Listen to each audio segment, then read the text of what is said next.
Almost every concert drives me to emotion because it's surprising how it really does touch your soul. My name is Ben Barnhart. I'm the Executive Director of the Greeley Philharmonic Orchestra, and I'm involved in the orchestra because I originally joined the board.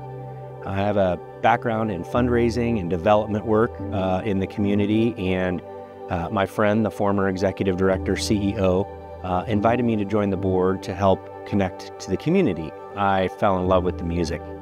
I fell in love with the people. I fell in love with the whole environment. The arts were fairly new to me, especially from a career standpoint, so I just soaked everything up. And the thing that really got me was the fact that it's excellence personified. For me, anyone who plays music in front of people they're a hero of mine. Music is medicine. It's an art form that can change our lives.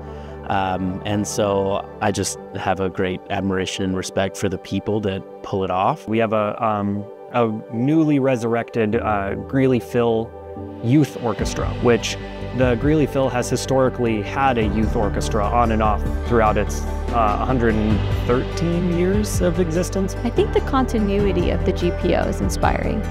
I remember interacting with as a young person, and that is now a part of my professional life. It's actually an experience that is quite unique. I feel inspired by people who keep boldly making music in our community and trying to reach as many people as we can.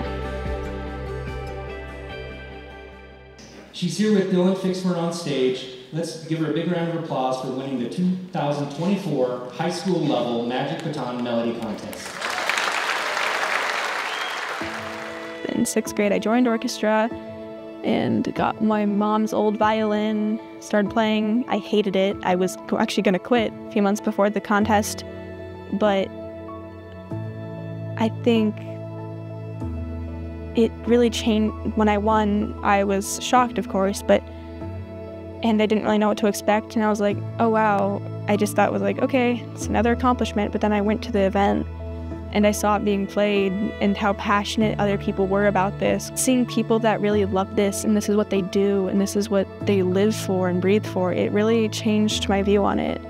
And now I have a lot of orchestra in my playlists, and I play my violin more, and it definitely, to experience it and feel it in a personal level of what something I wrote and how people are enjoying it, filled me with such a joy that I couldn't describe. I started it 2 years ago as an outreach program that was really focused on getting kids to experience something very special about concert music, which is most people don't get a chance to write concert music.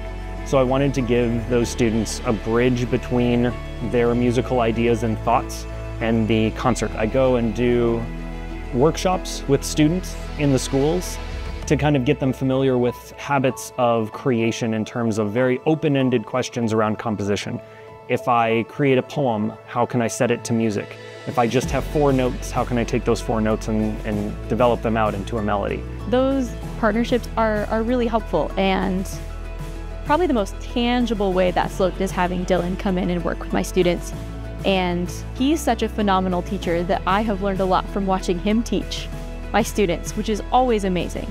We're always learning and growing, and so I'm definitely grateful for that. We feature GPO professional musicians as soloists at the Greeley Youth Orchestra concerts. But we're trying to build bridges between young students and professionals so that they can see a pathway to their own future. There's an emphasis on relationships and the people at the GPO. There's not a willingness to sacrifice or to run your people into the ground just for results. I've been very impressed how they achieve incredible results, and also their people feel valued and taken care of. It's hard to really understand it unless you sit in the seat for 2 or so hours, or maybe a couple of concerts, and you really get a feel for how powerful this is. For me, the magic is that with symphonic music, unlike other forms of entertainment today, it gives you more freedom. It doesn't tell you what to say or think. there's no words, right? So you have a chance to reflect and I think sit back in your chair and actually relax, which is rarer and rarer these days. And so it creates a space.